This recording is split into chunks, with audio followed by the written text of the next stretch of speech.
What's good? How y'all doing this almost afternoon? Welcome back to the Dun's Favor. It's your boy the Dun here on Forever I Love Atlanta Sports Podcast to talk about another head coach for my head coach scouting report for the Atlanta Falcons. We're talking about Darrin Simmons. Darrin Simmons. I know some of you guys don't even know who that is. He is the assistant head coach, special teams coordinator, long-time special teams coordinator for the Cincinnati Bengals. And I have my guy John on. John, let everybody know who you are, introduce yourself, and where they can find your work. Yeah, so thanks for having me on. Don't really get to talk about assistant coaches from the Bengals becoming head coaches recently. It's not really a thing that has happened since Marvin Lewis was fired. But yeah, I covered the Cincinnati Bengals for CincyJungle.com, the SB Nation website for the Bengals. I do a podcast for them called the Orange and Black Insider. And you can find me on Twitter at John2_Sheeran. All right, man. Thank you for coming on with us this late morning, man. I really appreciate it. Absolutely. All right. Hey, everybody else, y'all already know how I do it. If you're new to the channel, hit that subscribe button. Also hit that like button. Share this content out with other Atlanta sports fanatics. And hit us up in the comment section. As always, come holler at your hometown sports podcast. All right, let's go ahead and get into it.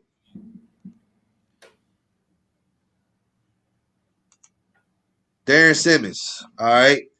Now, facts about him, man. He's been with Cincinnati for 18 years now.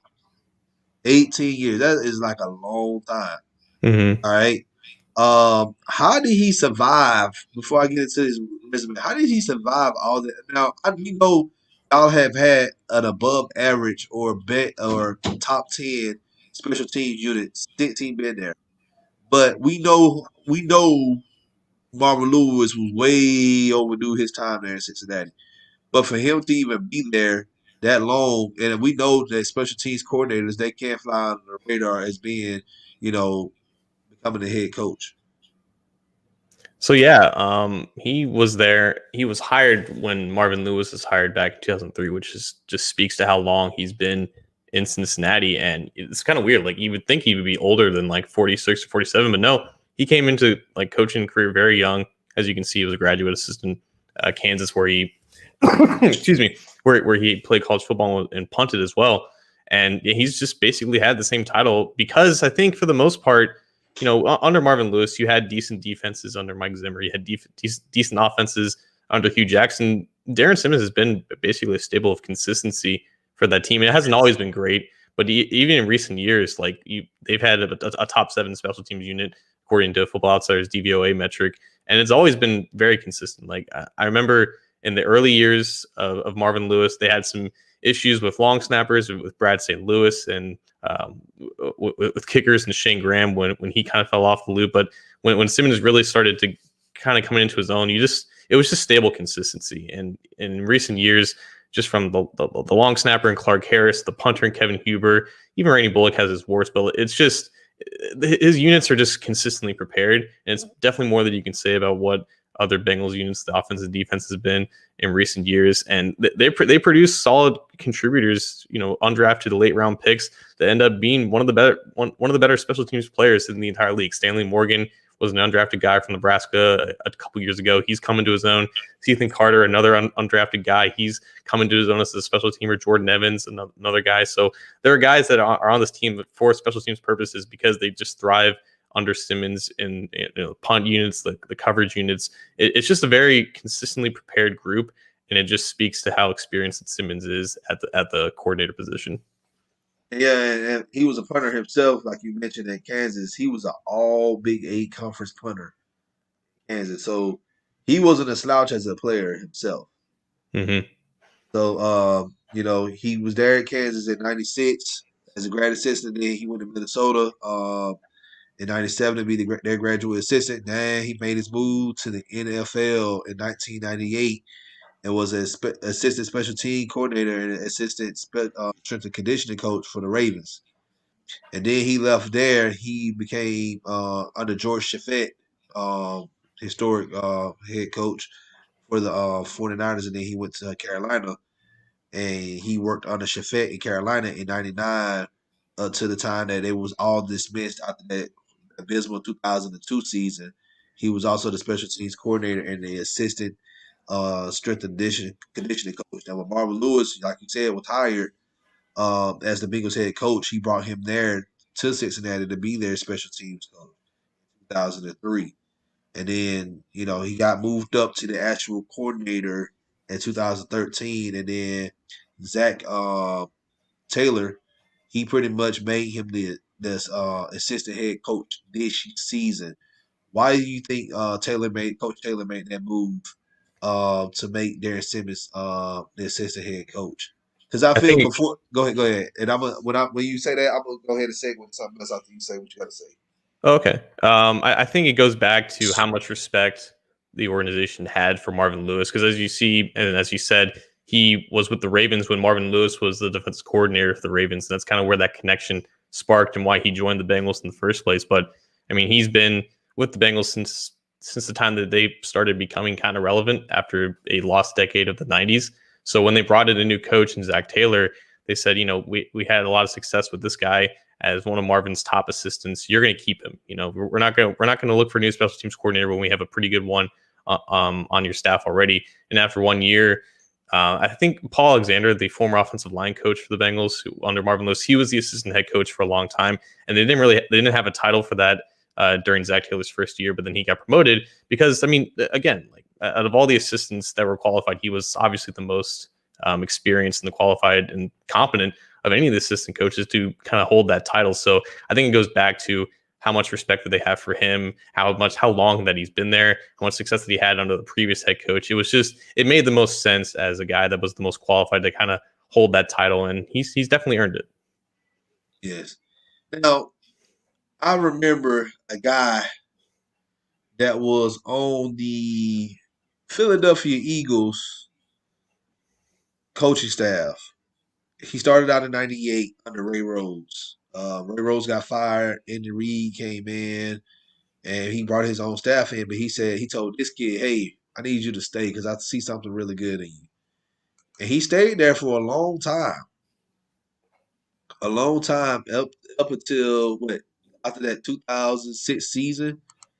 Reed said, "Look, I'm going to make you the assistant." Well, he made him the defensive backs coach, along with his title as a special teams coach. He said that most special team coordinators they don't get any shine on, trying to become a head coach or get interviewed to be a head coach. It's always your DC, OC, and sometime a quarterback coach.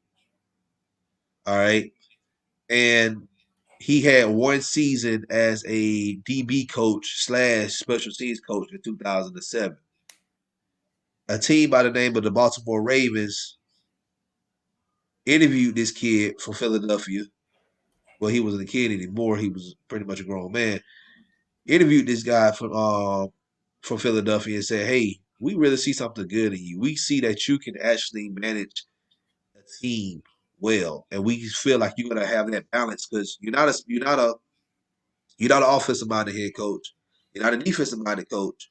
You're a special teams coordinator, and we feel like you can actually build your coaching staff to have that balance." Lo and behold, the Baltimore Ravens hired John Harbaugh as their head coach in 2008. And since then, that to me, that right there, that was like their best hire since. I know they won the Super Bowl with Brian Billick. I get it. Their historic defense. But the consistency under John Harbaugh, winning the Super Bowl in 2012, and even to this day, they have been a winning franchise. No one can argue that. I understand, the Ravens is a huge rival with you guys up in the AFC North. All right. Tell me, is that give me your opinion on how John Harbaugh and Darrin Simmons, how they kind of correlate with each other. Or do they correlate with each other? I think it's a great comparison. Harbaugh, obviously, like Simmons, started off coaching really young. He was like 22 when he started as like a position coach for Western Michigan. He actually spent time in Cincinnati as their special teams, the University of Cincinnati as their special teams coordinator throughout the 90s before moving up to Philadelphia in his like mid 30s or something. And then he became a head coach at the same age that Darrin Simmons is right now, 46, 47 years old. So the tracks and the progression to a potential promotion is very similar. And I think you hit the nail on the head there. Like when you coach special teams for that long, like it's different than being the coordinator of an offense or defense. You're working with guys that play on both sides of the ball, and it's more of, I think it prepares you a lot for being the head coach when you deal with guys on both sides of the ball and deal with guys of multiple positions and stuff like that. I think the amount that it takes to prepare that unit to go out there, it's very underrated because no one really cares about special teams, but it's a lot more of a coordination and overall like management like position compared to like just managing the offense or defense and calling plays for them. I think it's underrated, and it's kind of why Harbaugh has had that success, even though he's had turnover with both of his offensive and defensive coordinators. He's been able to manage that entire team because I think of that history and that experience running special teams for so long, and also as competently as he did. And obviously, Harbaugh had good special teams units in Philadelphia, just like Simmons has had good special teams units in Cincinnati. Yeah, and that's the thing about Harbaugh. One thing I know about Harbaugh, he has been a CEO of the coaching staff there in not Buffalo, in Baltimore. All right. Yeah, he had years. He had Rex Ryan, for that 1 year. Then Rex left to go to New York. He had Jim Caldwell there when they won their Super Bowl. He had DPs there for a while, and then they bumped up and moved Martindale in that spot. Now Martindale doing a great job, and I feel like he should also get a head coaching gig somewhere Mm-hmm. sooner or later. And then Greg Roman, who's a long time offensive minded coach, has yet to be a head coach in this league. I feel like he should also get a shot at it as well. So him grooming great coaches, it forces you to be balanced because you're not like I said, you're not an offensive minded coach, you're not a defensive minded coach, you're a special teams coordinator, and you need to find when you get your coordinators, you need to find I need somebody who's good at offense, and I need somebody good at defense, and not only that, Harbaugh cannot micromanage either side because guess what? That's not his specialty. He's not Mm-hmm. an offensive minded person. He's not a defensive minded person. So he has to trust his coordinators to do the right job. Yeah, and I think with the special teams coordinator, again, I think it's about how you relate and manage just the entire team and players in general. It's an aspect that's, I guess, underrated when you look at what makes a good head coach. A good head coach is not just about being offensive or defensive minded if that's your specialty. It's about managing the entire team, and I think special teams coordinators have that. At least the good ones, they have that talent in spades, and it's what makes Harbaugh kind of special in terms of, like you said, being the CEO of that entire organization in terms of managing the coaching staff and then managing the players. Like that experience is very underrated, and if you're good at it, then you probably have what it takes to lead your own team. You're right. And I know a lot of people will sit up here and say after this report goes out, well, he's with the Bengals. Oh, they trash. We don't need. Like, I'm talking about Atlanta fans. All right. And I'll be like, look, you can't ignore the man. Look at this record. All right. I know y'all can barely see it, but if you could zoom in on it, I will put this on my Twitter page. Follow me on Twitter at the man called Dunn. Just like I just said it. The man called Dunn. All right. You look at his first year, in Cincinnati. All right. His first year in Cincinnati, they were what? Pull it up on my end because it's small. I can't get it. They was ranked 15th his first year. So it was average. All right. In special teams category. 2004, 7th. 2005, 14th. 2006, 12th. 2007, 19th. 2008, 26th. It's like it was start going down, but look what happened in 2009. He got it right back right. 21st. 2010, 28th. Now look at these next few years. 2011, 7th. 2012, 7th. 2013, 12th. 2014, they was ranked 6th. 2015, they were ranked 8th. So along those from 2011 to 2015, it was consistently good. It was consistently above average, top 10 worthy. All right. 2016, y'all was ranked 28th. And then when did Shane Graham leave Cincinnati? Shane Graham, I think, left 2008, 2009. Then Mike Nugent came in towards the end of the 2010s, and then Nugent lasted up until 2016. That was his last year, and it's been Randy Bullock ever since. Okay, so that's why in the 2016 season y'all had a fall off. Y'all went from 8th to 28th. Yeah, Nugent was not good that year. Yeah. Then 2017, y'all, he got it. He moved the needle a little bit. 21st, 2018, 7th. Last year, y'all was ranked first in special teams unit. Y'all did not have a good year last year at all. That was like our worst year since 2002. When Mm-hmm. y'all went 2-14 that year under Dick LeBeau. I remember that season. That's it, and that ultimately let y'all drafted Carson Palmer that Mm-hmm. year. And then 2000 this year y'all ranked sixth currently. So average right now, y'all are what? If you look at all the years from 2003 to 2020, 2020, y'all ranked 14th. 14th the DVOA according to Football Outsiders. That's It's not. not bad. Go ahead. Yeah, it's not bad. And I think when you have the same position for 18 years, you're going to have definitely down years. And I remember in the late 2000s when if that defense was starting to find itself in Mike Zimmer, there were just there were some miscues and there were some bad players on special teams, and that's why they drafted Kevin Huber in 2010. He's been great ever since. Clark Harris, the long snapper, he's been with the team for a long time and has been very stable and consistent. And they've always tended to find like the right guys to be the gunners on punt teams and don't really allow a lot of long kickoff returns. They consistently do their job. And it's a testament to just how he gets players prepared. And it's always even in like you said, last year they were the best special teams team in the league, and they were the worst team by record. Like his unit was the most consistently prepared unit compared to offense and defense. Even when the entire team was not doing so well, his unit was consistently prepared, and I think it just speaks to, and it's a testament to how he gets his players prepared and how he manages them. Exactly. Now, I mentioned John Harbaugh earlier. This is John Harbaugh's DVOA right here in his special team unit when he was in Philadelphia. So 98, 25th, 99, 15th, 2000, 5th, 2001, 1st, 2002, 5th, 2003, 2nd, 2004, that Super Bowl year, 2nd, 2005, 18, 2016, 23rd, 2007, 31st.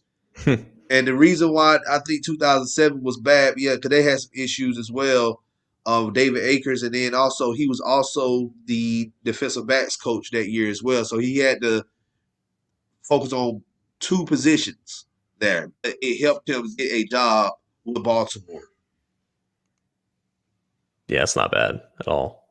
And Like, his rank, yeah, his rank was 13th. So it was very simple. So he spent less time in Philadelphia, and then he managed to get a 13th average for as mhm. his side of the ball was. That's Yeah, not bad. And Darrin Simmons is right there, right behind him. yeah, All right. So I think that was a good comparison that I've done, as far as me doing my research on the guy. Um, Now, here's the question I have. You know, Now when y'all hired Zach Taylor after that, was it after the 2018 season? hmm All right, and you guys knew that y'all was almost about to move on from Andy Dalton. All right, do you think when y'all drafted Joe Burrow, do you think that was the right move for the organization? Well, yeah. Like, if they didn't, then they would be stuck with Andy for another year, and then his contract would expire, and I think they would just be kind of delaying that decision until the next year. It's a conversation of, do you go after the quarterback first? Do you go after the head coach first? Sometimes, some teams do it one way, some teams do it the other. I think until you have that quarterback, you're basically you're stuck. You're not going to be able to go anywhere. The Bengals kind of realized that at the end of the 2010s, and that's ultimately why like they had an out with his contract with no dead money. They saved like 18 million against the cap, and they were drafting first overall. It just seemed like the obvious and easy thing to do. It's just a matter of which quarterback they preferred, and everyone in the universe didn't think that Justin Herbert would be as good as he is. Everyone thought that Burrow was the guy, and I think they were still correct in that evaluation. So yeah, it was the easy and right thing to do.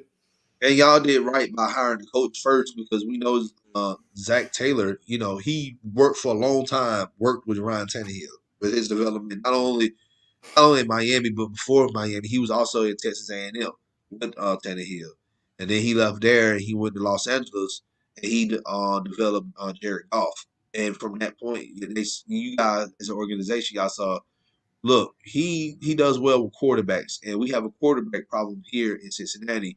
Therefore, we should just hire him and have him groom the quarterback for the future. Because the whole time y'all been trying to get it right. Y'all had Carson Palmer, and I was a big fan of Carson Palmer, by the way. I really love the guy as a quarterback. He didn't want to be there. Y'all got Andy Dalton. Andy Dalton, he was serviceable enough. Y'all had a great defense that backed him up as well. Those years y'all went to the playoffs, and he just wasn't that good. So you guys had to move on from him. Now, the reason why I pointed out that question about um, moved on from Andy Dalton to Joe Burrow, the situation we have right now in Atlanta with Matt Ryan, like, I want your opinion. Do you think the Falcons should move on? Because we get a new head coach. Do you think the Falcons should be moving on from Matt Ryan? Well, I think the first question is can they contractually are they going to be hamstrung with dead money for the next couple years if they do so this year? I think He that's can't because he got 3 years left on his deal, and if you get rid of him, that's a lot of dead cap right. right now. So And that definitely that definitely makes things harder. It's like even if they probably should under like a new I still think Matt Ryan's a decent quarterback, and I think most people can still agree on that. It's just a matter of when he's really going to take that downfall into just a level that not Carson Wentz, but a level where he just can't be out there and for the team to still be good. Yeah, like next year, like he's got a $40 million cap hit for next year, and then maybe you can get out of that after the 2021 season. So there's I think a path here where if they ended up drafting a guy at like the 7th overall spot, which is where they currently are, and just kind of groom him for a year, I mean, the writing would be on the wall that this guy is like going to take over, kind of like what Jordan Love is with Aaron Rodgers a couple years down the road. But maybe if they, cut ties with him after 2021 when they when they actually can financially and have a guy groomed after a year under Matt Ryan, I think that would be like the one path that you take. Or else, maybe the head coach comes in and tries to win in one season under Ryan and see what he can do in case he's good in 2021, and then he plays out maybe the rest of his contract. But it should definitely be on the table. And I mean, a head coach that comes in is definitely going to want his guy, even though there's obviously a lot of respect for what Matt Ryan can do. I'm not. I'm gonna be honest with you. I'm not ready to move on from Matt Ryan. The problem is not Matt Ryan. It's the play calling. Dirk Cutter's just a horrible coordinator. Mm-hmm. I don't know if you watch any of the Falcons games, anything like that, but you go back and you watch the film, like the route concepts that we have with the receivers, Matt Ryan trying to throw it down the field. Like he's not that quarterback like he used to. He can't throw it that long anymore. Like Breeze for the past few years, he can't do that. Like that's why Right. Michael Thomas is making all these yards because he only throw it 5 yards here, 10 yards here. Like that's the type of that's the type of scheme that Matt Ryan needs. Good point. And I think obviously you can do more with Julio Jones, even at this point in his career, than you can with Michael Thomas because Julio's just a unicorn. And I guess that kind of makes an offense coordinator want to continue attacking vertically, along with Calvin Ridley too. So I mean, the pieces are there, especially for a younger quarterback to come in with a bigger arm to make it work. But yeah, I think you have a good point. Ryan's 35 years old. His arm is not what it used to be. His mobility is not what it used to be, even though it was never, I guess, that much. And yeah, it just needs to evolve. And I think the Falcons still have the receiving core, at least at the top end, to make really anything work. Yeah, I just think we just need a new coordinator. We get another look what happened with Aaron Rodgers. All right, Mike McCarthy those last few years. Rodgers did not look that good. Mm-hmm. He did. He still looked good, but he wasn't like that MVP level type of quarterback that he Right. was. They got rid of McCarthy and they brought in LaFleur. What happened? Dude looked like he was playing like he was in 2010 again, 2011. And I tell people this: coaching matters in this league, man. Just look at you guys. Like for the past few years, with Marvin Lewis there, I just don't. I no disrespect to you to the biggest franchise. Mike Brown is just not a good owner, man. Yeah, I no disrespect, no disrespect at all with that. like he's just not a good owner. He's just like he wants to be Jerry Jones so bad. That's what I feel like. Micromanaging the team, just hire a good GM and let them run the team. It really is insane how it's been 30 years and they never hired. Like they claim that their director of player personnel is their GM, but they won't give him the GM title.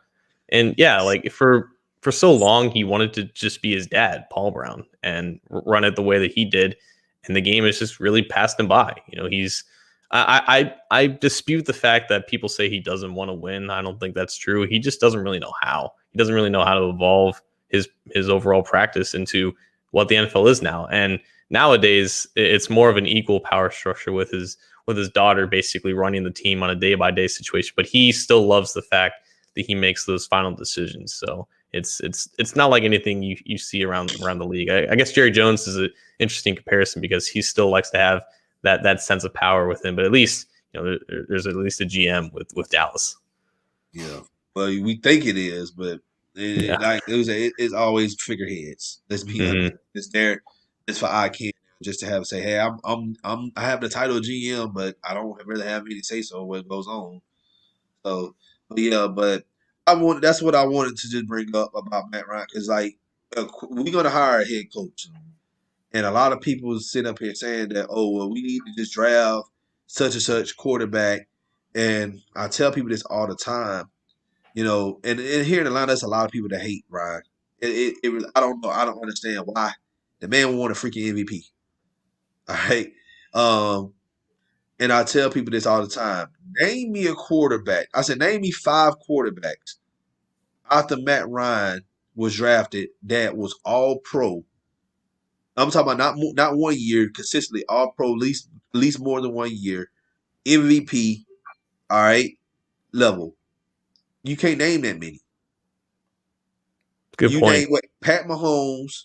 You could throw Russell Wilson in that category as well.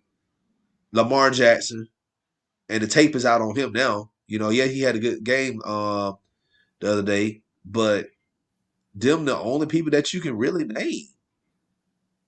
He's been clearly a top 10 quarterback since he was drafted in 2008. And he had a great rookie season in 2008. I Yep. remember researching what are fair expectations for Joe Burrow's rookie season.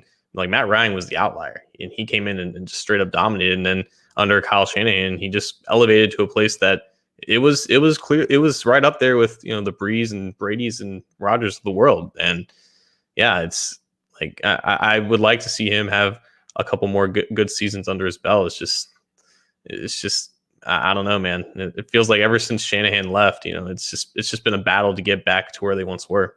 Well, he put up the same type of numbers he did his MVP season in 2008 under Steve Sarkisian. It just the Falcons just have we just haven't had a good defense. Mm-hmm. Blowing leads, you blow leads, but by what? Not having a good defense. Right.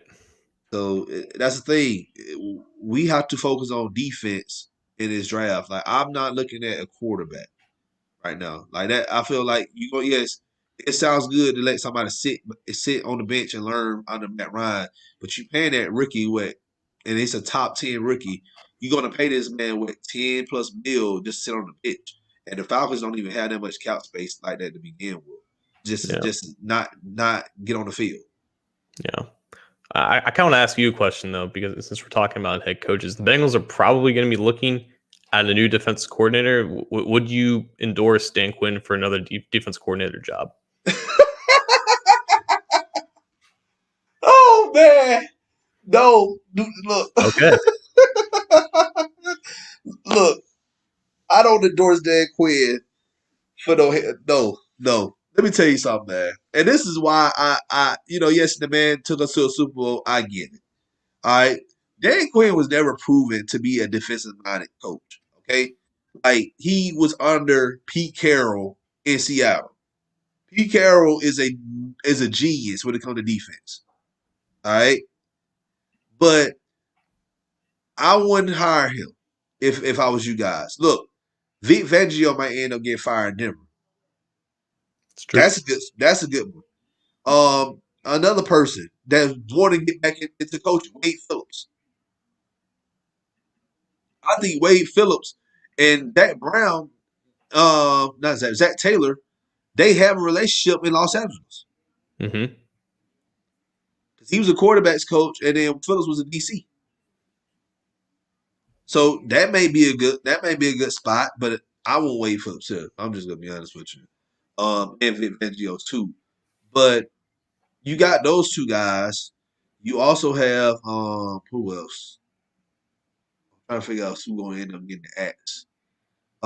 Patricia, I don't know. Patricia might end up going back to New England. Yeah, that's true. That's what happens with all New England coaches when they leave and go get a head coaching job. They just run back to Bill Belichick. I'm trying to think of some other coaches who Lovie Smith just got fired from Illinois, Oh, that's a good one. and Cincinnati's not that far from Champaign, so that may be another person that y'all might look into. But Dan Quinn, no. Dan Quinn, I think he's trying to go. He's trying to go back to college. He wants to be a head coach. There was a report that said the Arizona Wildcats want to hire Dan Quinn as a head coach. I'm like, y'all go right ahead. I'll go right ahead. Another one, Raheem Morris here in Atlanta, the interim. I don't. Right. We're not hiring him as a head coach. I don't really don't want. He had a chance to redeem himself to be the actual head coach next year, but you got to beat the Saints. You lost 2 times against them. You can't lose to your rival and beg for a head coaching spot. No, bro, it don't work like that. Yeah, I guess when you lose Taysom Hill, all bets are off. Exactly. Yeah. But yeah, but I think there's openness for you guys, but those names I just named for you, those are y'all best shot. I think y'all best shot would be like a Vic Fangio or Wade Phillips. And that's the thing though, because Bengals went down to like their fifth or sixth option for defensive coordinator when Zach Taylor was hired. That's why Lou and Rumo just came out of nowhere, and everyone's like, "Who the hell is this guy?" And it's because like no one really wanted to go there, and it might be the same situation again. Like they might not fire Rumo unless they're confident that they can find like a better replacement. So if they even do hire or fire Rumo, like they might just have to be scraping the bottom of the barrel for who would want to go there. Like if Fangio gets fired and obviously Wade Phillips is on the market, like those guys are going to have options. It's like Dan Quinn kind of strikes me as someone who might just take what he can get, and I guess the Bengals could just be desperate to find like a replacement. So I just honestly didn't know how bad Quinn was in terms of being like a defensive head coach, but I'm looking at like their numbers and since he was hired, and I can see why you were so adamant about that. Man, we walked into Houston Super Bowl 51 with the 27th ranked defense. Where they do that at? I'm just asking. Like, no, like, and this is why I said we hired this man to try to and that was a flashy hire. That was Mm-hmm. he just won a Super Bowl. Oh, he gonna win for the Falcons. No. And I said, I wanted Rex Ryan. That's who I wanted as the head coach after that 2014 season. But we had Dan Quinn, and it's just like with you guys. Y'all hired Zach Taylor. That wasn't a flashy hire. That to me that y'all analytical team, I feel like y'all did something right. Y'all went away from Marvin Lewis. Yes, Marvin Lewis was hired because of what he did with that Ravens defense. All right, in 2003. Y'all looked at analytics. Y'all looked at who is a proven person. Because we need a new quarterback, and we need somebody here who's going to groom this quarterback to be a threat in the NFL. And y'all look at Zach Taylor. Look what he did with Ryan Tannehill. Look what he did with Jared Goff. And now this is who y'all have, and y'all have to hit home on that defensive coordinator spot because that is crucial. Offensive minded head coach, he needs a strong defensive minded person there who is proven to be their DC. Not Dan Quinn. Not Dan Quinn. Dan Quinn is not it. Dan Gotcha. Quinn is not it at all. We didn't even have an average. We didn't even have an average defense.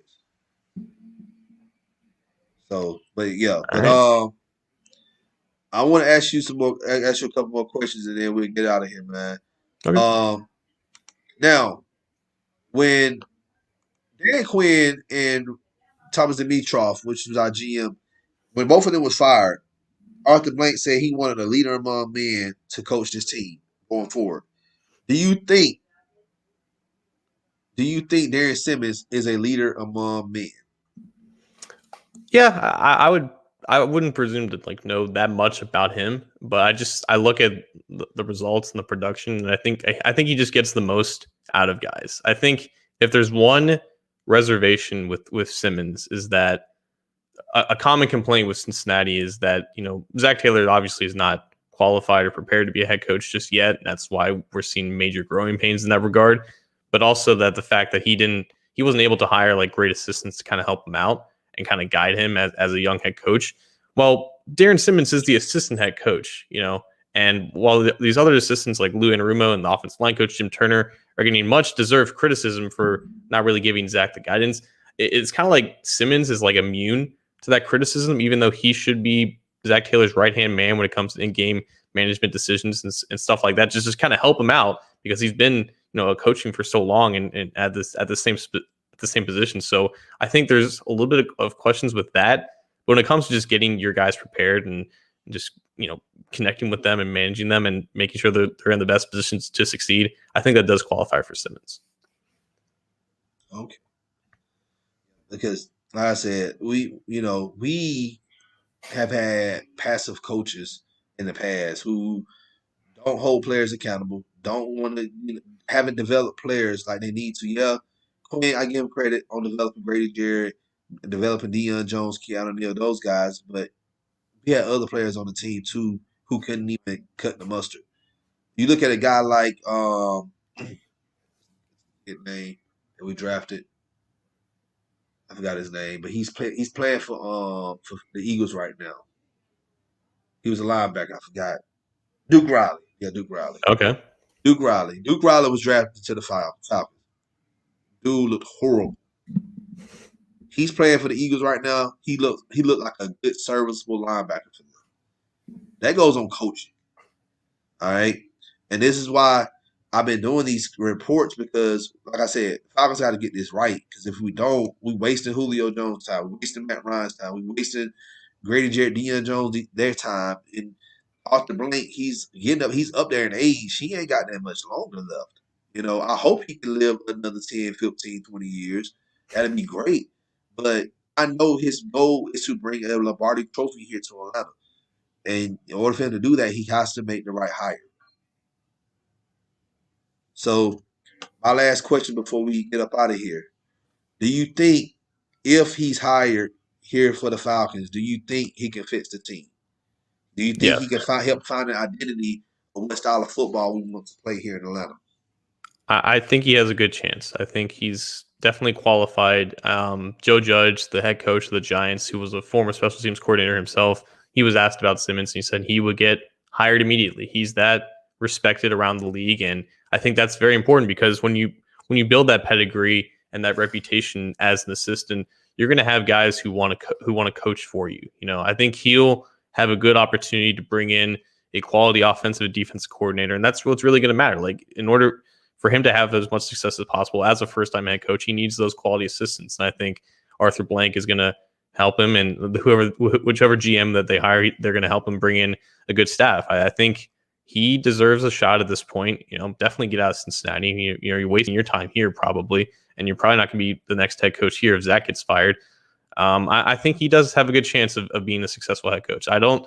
It's always a risk when you've never seen him in the spotlight like that, and you don't really know how well or what his personality is like with players. But I think the results do speak for himself, and he's definitely earned his chance. And as long as he gets a good staff to go along with him, I think he'll have the support in Atlanta with that ownership to make the most of it.